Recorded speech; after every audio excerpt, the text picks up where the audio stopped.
Welcome to Historical Bassoon.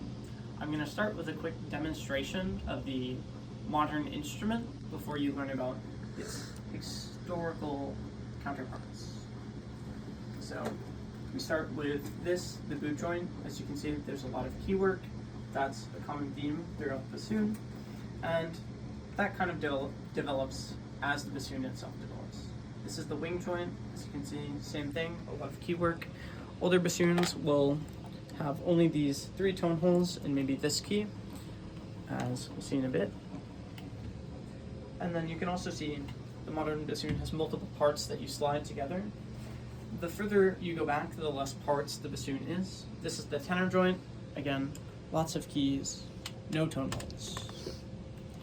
Or sorry, this is the long joint, the bass joint, not the tenor joint. And that's the bell. And altogether, we have an assembled bassoon. This part is called the vocal. The vocal goes into the vocal socket over there, like so. And then you're ready to play.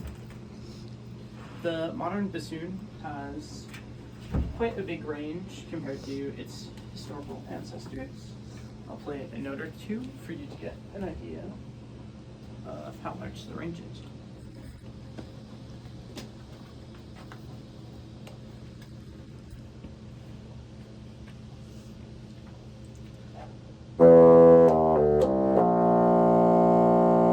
As you can see, it goes all the way down to that B flat.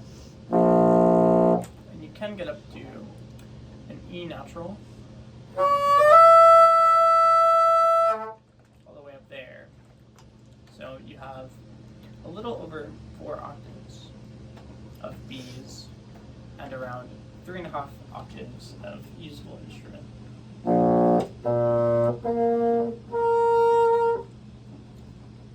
Great. So now that we know a little bit about the modern bassoon, let's talk about modern bassoon reeds. So if you follow me over here, you can see all the equipment needed for bassoon. So we have what is known as a profiler, and then this is another part to that, and then a shaper. Now, historical bassoon reeds started the same way normal bassoon reeds do, with tube cane. This is oboe tube cane, so it's really tiny.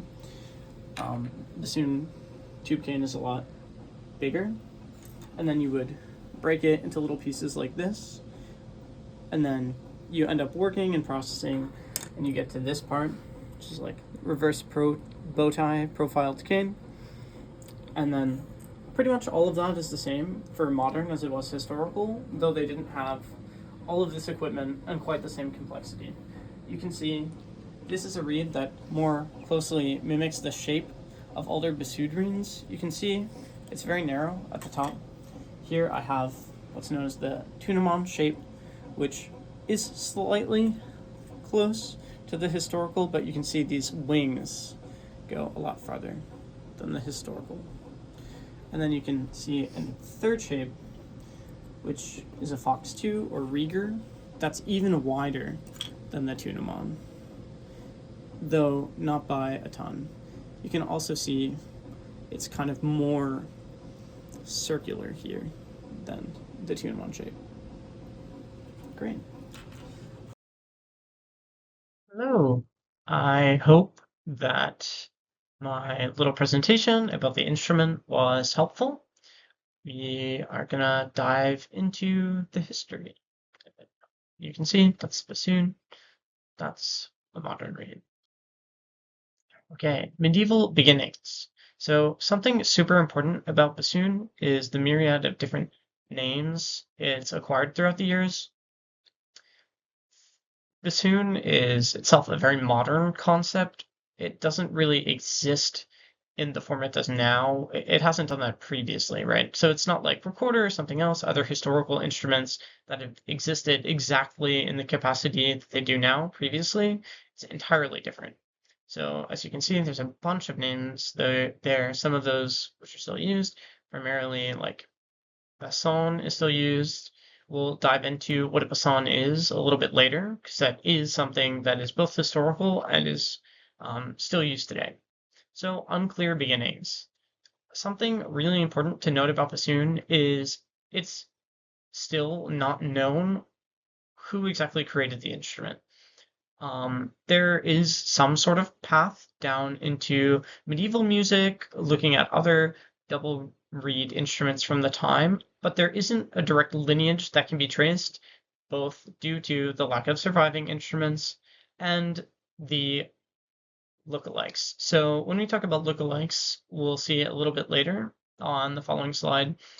Um, they look like a bassoon. They could be considered a bassoon, but they are missing the crucial four-part make. So it's just one long tube as opposed to individual sections which come together to create an instrument. Here, Renaissance double reeds. So here, 1, 3, and 4. Those are what could be seen as prototypes of bassoon. They're labeled as fagots in the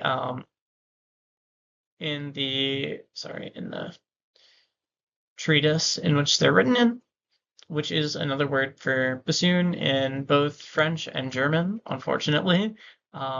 The etymology is kind of interesting. It's like a bundle of sticks, which is what the bassoon looks like. So, yeah. So you can see too, this is all one piece. You can see that this vocal is super bent, which could be part of the artistic rendering of the instrument, but through my research, I've found that they are just a little different compared to modern bassoon vocals today.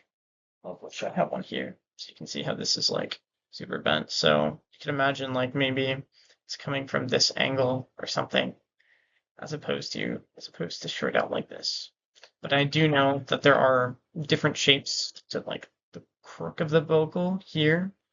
In older instruments, they're a lot more exaggerated or hyperbolized. So yeah, so here you can see the tone holes. There's 3, just like on modern bassoon, but here there's only 3 in the bottom, which would kind of be the case. We have keywork that extends to more tone holes below those, so it's not exactly the same. And then on the back you see one hole, which could be sort of like what we have on modern instruments called a whisper key, that is like an octave key, except it brings it down an octave as opposed to above. And these smaller bassoons kind of match the concert style of instruments in the Renaissance. Like you can see there's little double reeds over here, and those are all just like this is a bassoon, but they exist to play in the different registers to fill the sound with the same timbre, but again, different registers. Yeah. So bassoons around 1600. Again, the sparse keywork, eccentric vocal bends, uniform tone holes, and no jolts.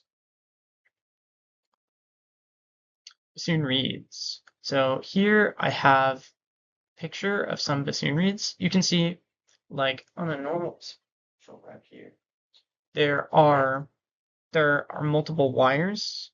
There's one, 2, and then 3, which is obscured by the wrap. You can see the wrap also extends a little bit more towards the bottom than it does in those pictured. Those are from a journal published in 1981. They're not from 1981. They're from around 1700. And I will pull in the other reed. So that's one that probably I wouldn't want to play on just due to the condition. But you can see that one is even more sort of exaggerated on how flat it is. You can see this reed here is very round as opposed to that reed, which is very flat. Almost like if you've ever seen the reed inside of a bagpipe, it's much more akin to that. Yeah. So again, the standardized length is pretty interesting too, because these bassoon reeds are a little bit longer than the ones that we have today. Today, they trend to be about 56, 52 centimeters full body length, though some people like them a little bit, sorry, millimeters, though some people like them in different varieties, so they might cut them shorter or longer. It really depends. You can also see that there's not really a lot of consistency even internally between these reeds. If you look at the angle of the blades, they're super different. Like this one is very wide compared to this one over here. So that's something interesting kind of here. Sorry, this one over here compared to say like this one over here, which is more akin to modern oboe reeds. Yeah. Okay, performance trends across eras. So the main eras of bassoon performance we'll be covering is Renaissance, Baroque, and Classical. And we're going to do it through case study. So I picked a couple of composers and a couple of works that I feel like really exemplify the bassoon, and we're just going to dive into them. Bassoon in the Renaissance. There is no true bassoon in the Renaissance. There are a bunch of different proto-bassoons with a bunch of different monikers, like those listed in the previous slides. For example, the Dulcians. Again, there's concert-style composition, which is typical throughout the Renaissance, and the bassoon usually fills in the bass or tenor parts of any instrumental lines. It's not explicitly expressly written for in the Renaissance, though I did find someone on a university forum talking about the bassoon having been expressly composed for in one of Giovanni Gabrieli's works, though I was able to locate the score and I didn't see anything regarding the instrument. So tentatively, it's possible that it might have been written for. Though I did see there was mention of bassoon being expressly written for a little bit later into the Baroque. Proto-bassoons did not get a lot of love like the other instruments that were explicitly written for, like the cornet. You can see those in Sacra Symphony, which we listened to for the course. Bassoons in the Baroque. Composers scored expressly for bassoon. So Giovanni Antonio Bertoli, in one of his compositions, the one listed, the Musicale, he writes for bassoon. This is one of the earliest bassoon writings there are in terms of things written for bassoon with a big bassoon feature. This was around 1646. Around that time, there was an article, the one linked actually describes the exact date and kind of the evolution of bassoon music and points to Bertoli as a kind of a figure that really led the way. Another figure that did something very similar is Vivaldi. So Vivaldi wrote a ton of bassoon concerti. The one that we can look at here is the bassoon concerto in E minor. It is one of the most popular to play out of the bassoon canon. It has athletic runs and sweet melody. It focuses on the lower and center ranges of bassoon, and it has a light instrumental accompaniment. I would recommend you go into the presentation or into the linked materials and click on that at the timestamp given and give that a listen because it's really quite interesting. Bassoons in the Baroque continued. So here I've chosen Bach's Mass in B minor to kind of exemplify ensemble bassoon writing in the time period. So Bach calls for two bassoons, a horn, as well as a bass soloist. The two bassoons are very present in the overall texture, though they're not super soloistic or super athletic, especially compared to the Vivaldi, which is incredibly athletic and very fast. I would heavily recommend you go into the presentation and click on this link to go see the video. It's mostly in the lower range, though it does extend up a little bit. It focuses on lighter articulation, and it still preserves trills and ornamentation. Bassoon in the classical era. So there's an expanded range. That means that there's also expanded agility between the ranges. So Mozart goes all the way from a low B flat to a high G, jumping big span of the instrument and creating a really dramatic effect midway through. I'd again recommend you go into the presentation, click on the link, and give this a listen for a little bit. It's really interesting. There's added mechanical complexity. So, for example, there's a large trill section in the first part of the Mozart that's incredibly difficult, as well as a lot of the runs tend to be quite noodly. In terms of classical bassoon canon, Mozart's bassoon concerto is incredibly important. It's used for New Jersey and all state and regions auditions. It's incredibly hard, for even for advanced high school players or college students. It can be a bit of a challenge. There's a lot of stuff to work through.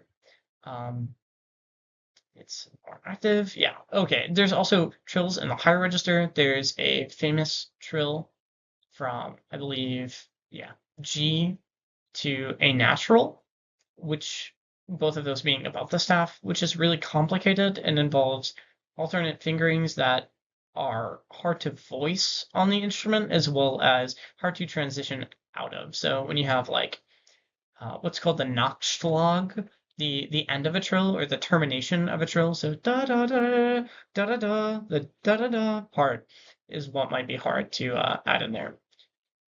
Yeah. Bassoon in the classical era.